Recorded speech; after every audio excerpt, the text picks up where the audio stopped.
सब लोग धर्मात्मा हो गए, धर्म के रास्ते में सब चलने लगे, कोई कुछ नहीं करता, अपनी मेहनत करते थे, खाते थे, वही दुर्गा चिंतन करते, तब ये था।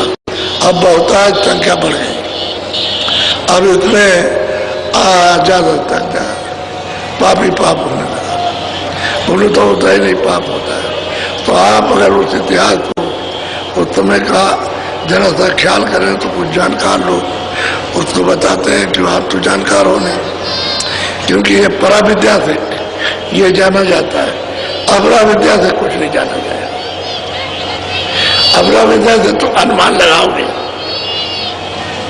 क्योंकि बाहर से लोग आए थे, बड़ी मुश्किल से समुद्र पार करके यहाँ पहुंच पाए, ये बात नहीं थी। ये तो पहले आने जाने का रास्ता बहुत ही ज्यादा, बहुत सुलभ था, तो इसलिए ये लोग, ये देश बहुत छोटा है, इसमें जीवात्माएं आकर के फंस गई।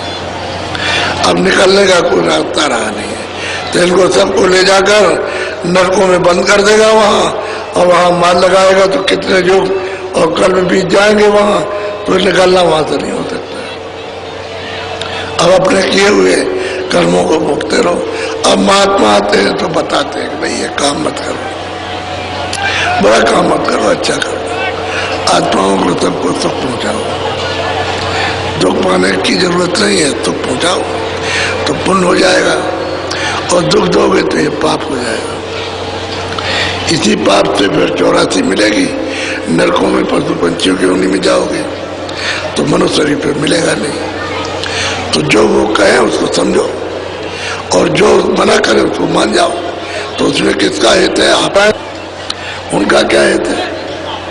आपका भला चाहते हैं, आपके ऊपर दया हो गई, कृपा हो गई तो बता रहे, और तुम समझते हो कि हमारे दुश्मन हैं, दुश्मन नहीं है, फिर तुम पीछे पछताओगे और रोगे चिल्लाओगे, तो कोई तुम्हारी सहायता नहीं करेगा। इसलिए मनुष्य मंदिर जो है अमूलक है,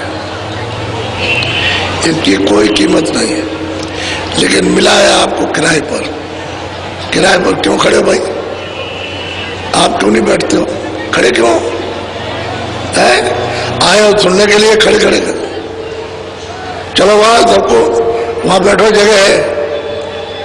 खड़े हो गए तो भीड़ करने लगे आप। तो मनुष्य शरीर अमूलक है, और सबका है, किसी भी जात पात, छोटा बड़ा, निर्धन धनी हो, अमूलक है। थोड़े दिन के लिए आपको मिला, और थोड़े दिन के बाद में आप खुद देख लो, समझ लो कि देखो रवाना हो रहे हैं, खड़े हो जाओ शमशान भूमि पर, तो कोई ना कोई चला रहा हो। तो जब वह आ रहा है तो आपको सबको ये सोचना चाहिए कि भाई मेरा भी वक्त आने वाला, मैं भी ऐसे आ जाऊँ।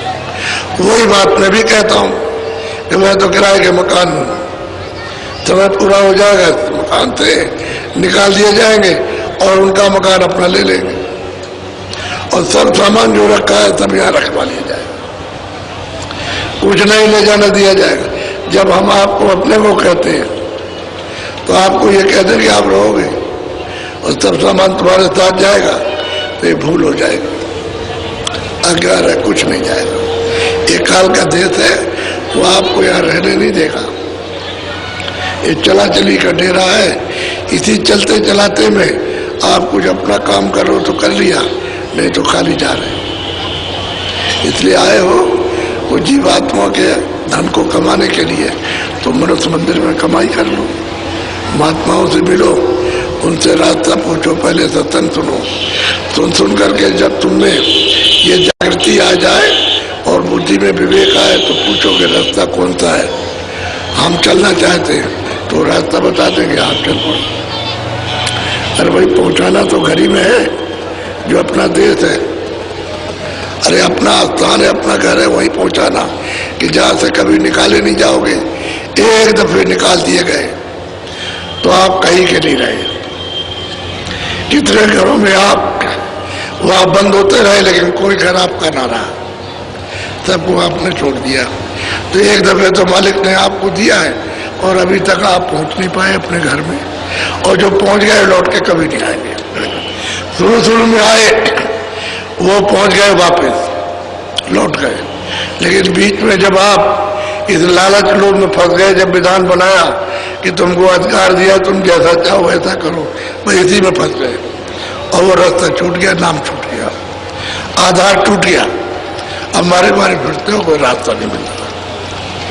फिर मनुष्य शरीर अपने घर जाने के लिए मिलेगा नहीं, और शरीर मिलेंगे, उसमें साधना नहीं है। इसी में साधना है, इसी में घर जा सकते हो, और शरीरों में नहीं। उस शरीरों में कोई ज्ञान नहीं, उसमें भोग ही नहीं है। तो ऐसा मत करो कि मनुष्य शरीर को बर्बाद कर दो जा रहे हो।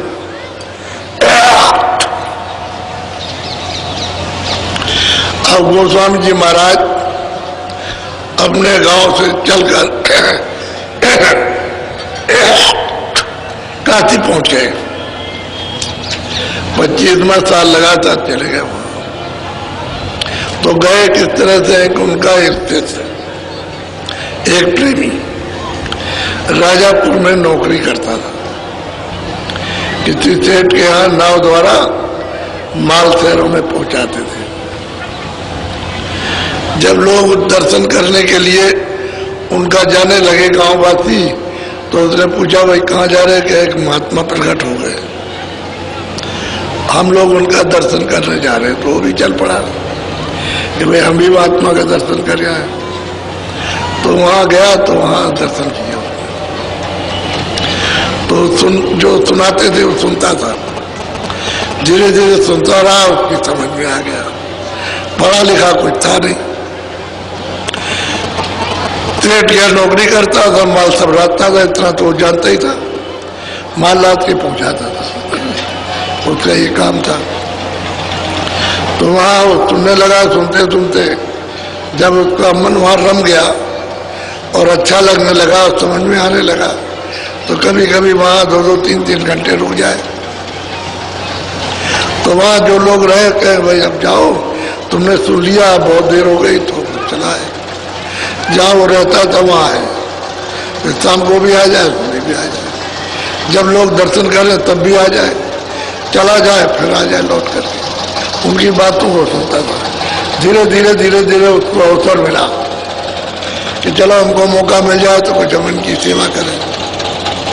सेवा करें तो कोई झाड़ू बुआरू लगा दे, झाड़ झूड़ करके साफ कर दे, सुबह आ जाए, झाड़ दे, झाड़ू लगा के उसको साफ कर दे। और जब सब लोग आए तो उनके साथ आए दर्शन करने के लिए। अब इस तरह से उसका चलता रहा कई महीनों तक। फिर उसका दिल न लगे, अब उसमें रम गया उसका मन, तो बार बार आए, बार बार जाए, बार बार आए, बार बार जाए।